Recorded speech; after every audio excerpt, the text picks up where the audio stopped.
Greetings, Retro Zoltan here.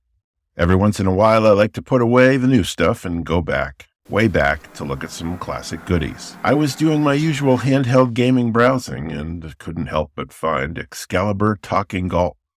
I immediately fell in love and wanted it, and this is why I have a closet full of games that's bursting at the seams. Seriously, I think I need help. Excalibur. That's a pretty bold company name. I had to know more about them. What are they about? What else have they made?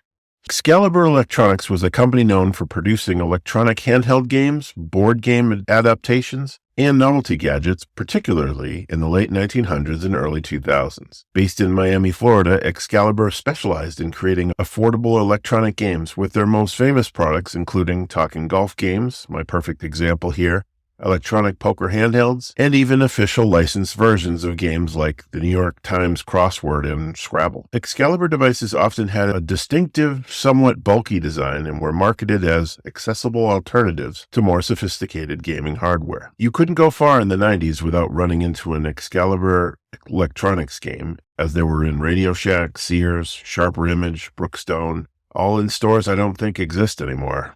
Yikes. Okay, well, you could also find them at Walmart and Target, and in-flight magazines. Okay.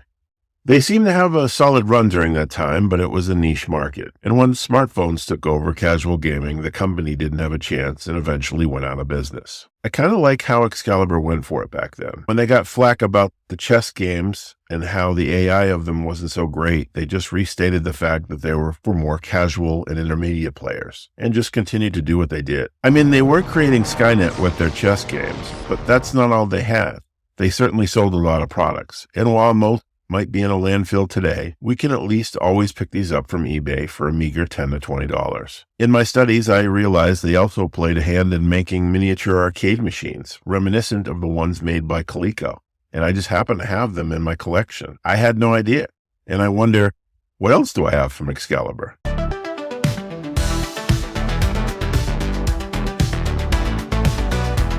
Anyway, I have no plans to talk about these mini arcade machines further in this video, but if you happen to ask me, consider me motivated. I did have to fix one joystick on the Frogger one, and, back to golf. So let's get into this golf game made by Excalibur. It looks like they came out with two versions of Talking Golf, one that has a single screen called Talking Pro Golf, and the one that I have, which is double screen Talking Golf. Having a double screen wasn't really a new concept at the time. Nintendo and Tiger have been doing it since the 80s. Aside from the dual screen, it obviously has a talking feature that voices feedback and announcing things like distance to hole and that sort of thing. It's the coolest thing about this device, honestly. There are club selections and swing mechanics, as well as weather and terrain effects to make the game more strategic and a challenging experience. Because I'm often cheap about these sort of things, I didn't get it in a box. And aside from the box, it does come with written instructions, which I happen to steal from the interweb somewhere. Other than that, nothing else is included,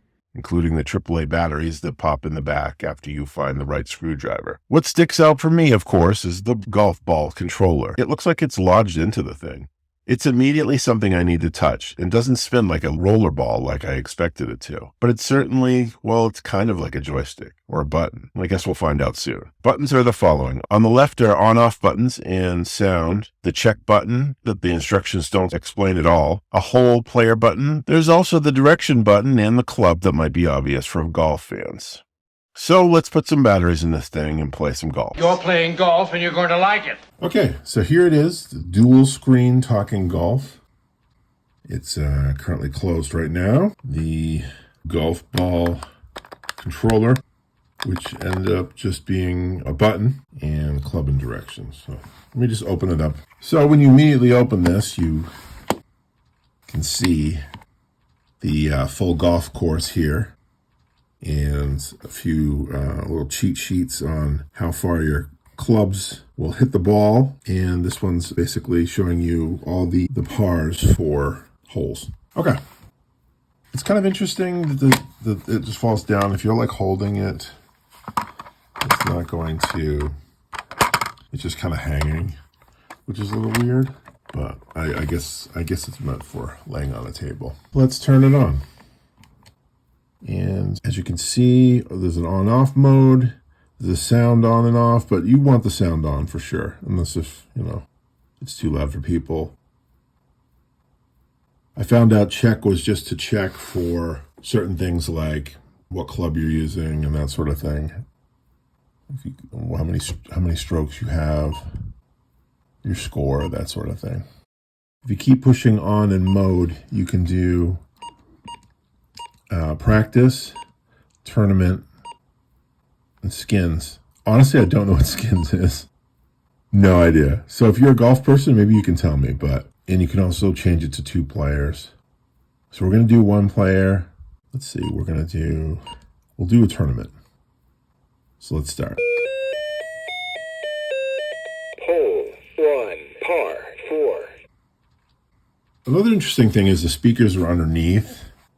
So it does sound a little bit muffled, which kind of sucks. You can still hear it. It's just a little bit muffled. No big deal. So you can see he's ready to shoot, and there's where it came up with an LCD. It made the hole there. So where this little dot is, that's where your guy's standing right now. And there's the flag there. Oops. There's the flag. So I'm going to go try to hit this. It automatically picks your club for you, but you can change that if you'd like. I'm going to leave it at the... Oh, that's another thing. It does like nature sounds for you, so it makes you feel more immersed. Basically, you try to hit it. Normally up here shows you if there's wind, and there's no wind, so that's good too. So clear shot. I'm going to do a straight shot straight to the flag, although I do have to worry about this water right here in a sand pit. So I might try to change my direction, and you can do that by pushing direction here to hook.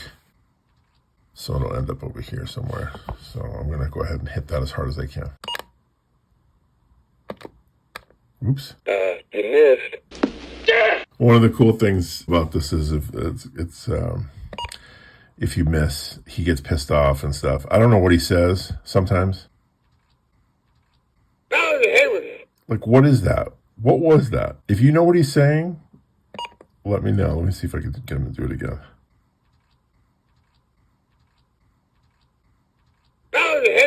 No idea. Anyway, let's hit it for real this time.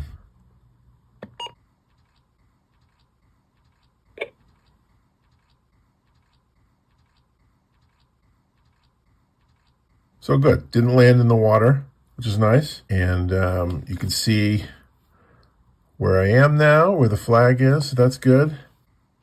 And it looks like my distance is 110 yards. And or my distance for the club that I have right now, which is a wedge, putter wedge, something like that. And it automatically picked, and that's good. And I'm going to take it off of hook now. So I'm going to go straight. I'm going to go straight to the flag. And hopefully I won't overhit it. This line right here tells me pretty much how hard I should hit it. So I got to stop it right when it hits that.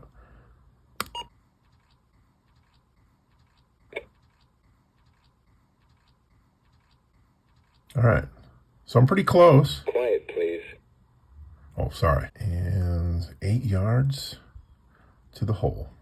So here we go. No wind, no nothing. And I got a putter.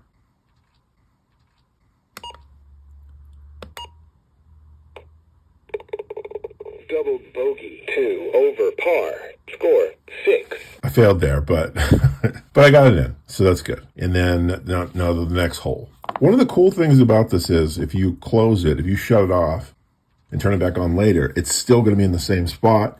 It saved everything. Like it basically continues your game, so you don't have to worry about turning it off and then like starting all over again. You can do a full course as long as your batteries last long enough. And I've noticed it just holds on for a long time. The batteries seem to hold on well. Let's try for another one. So this one, it just looks like there's a sand pit up ahead. So I can just go straight. There's no wind again, which is nice. It always appears right there. It's not there right now, so I'm just going to hit it as hard as I can.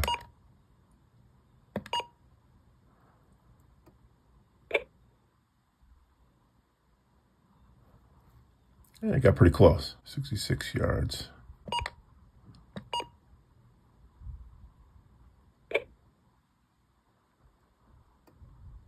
No, not quite. Quiet, please. Birdie attempt. Okay, so this is good if I can get this. No wind. Oh, there's a little wind, but you know, I'm on the ground now. I'm just putting now, so there's a little wind. Birdie. 1 under par. Score 3. Sweet. Okay, so this one's a little tough because you got like a lake in front of you. Let me just show you what it sounds like when you hit a lake or hit some water. I think that's water. I'm gonna find out.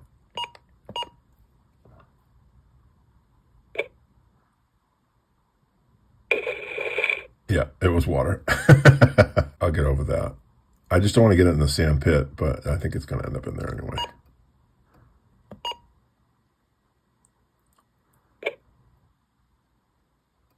Oh, I think I barely made it on the outside. Trying to get it in from here.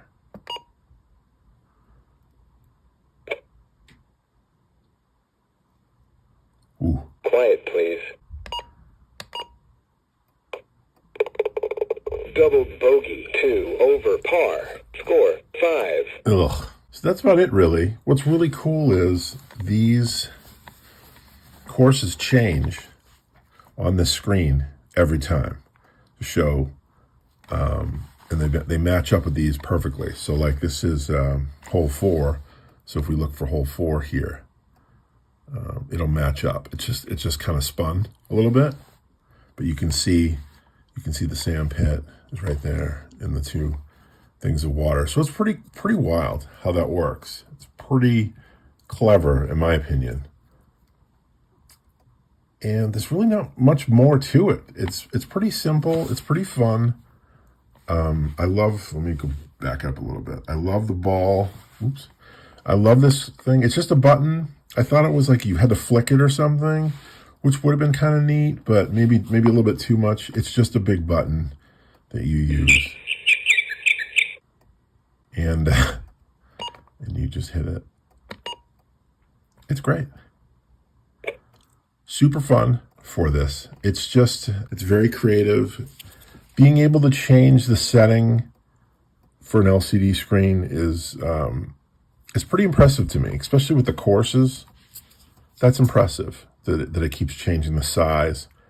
It's very, very creative. Whoever designed this did a really good job. It does get, old after a while, but it is challenging in its own way, and I like it. I admit I'm a bit biased when it comes to LCD games. It's a technology that always interested me, honestly. Handheld gaming, especially in the 80s and 90s, had loads of it. And a game that just speaks to me. No pun intended. I think Excalibur should be proud of a dual screen talking golf. And I can see a golf freak keeping this at their desk at work and even giving it a go to cool down after a frustrating meeting. At least 20 years ago, anyway. It's great, and if you collect this sort of thing, it's a must. Just remember to get it complete in the box because there are plenty out there still in the box with instructions for fairly cheap. Thank you for exploring this golf game with me, and I hope you like these sort of videos because I like looking back and honoring what might have been overlooked at the time. And that's all I have to say about the Excalibur dual screen talking golf, a bookmark in LCD gaming history as far as I'm concerned. Thanks for watching. Your support means everything, and if you have an old gaming device you think I should look at, don't be afraid to reach out. Happy gaming, and I'll see you next time. Bye. Well, let me tell you about the Scooby Machine. It's got a futuristic style. It'll make you scream. They call it retro Zoltan. It's a gaming dream. You'll be playing all day. You won't hear a beep. You won't hear a beep. It's got the buttons on the left, got buttons on the right. You'll be pressing them all through the day and night. With graphics, through the side. Retro Zoltan, man, it feels so right. Zoltan's got a new gig. He's a game reviewer. He's got the swag style that'll make you a believer. He's got the retro charm, man. He's got the moves when he's playing those games.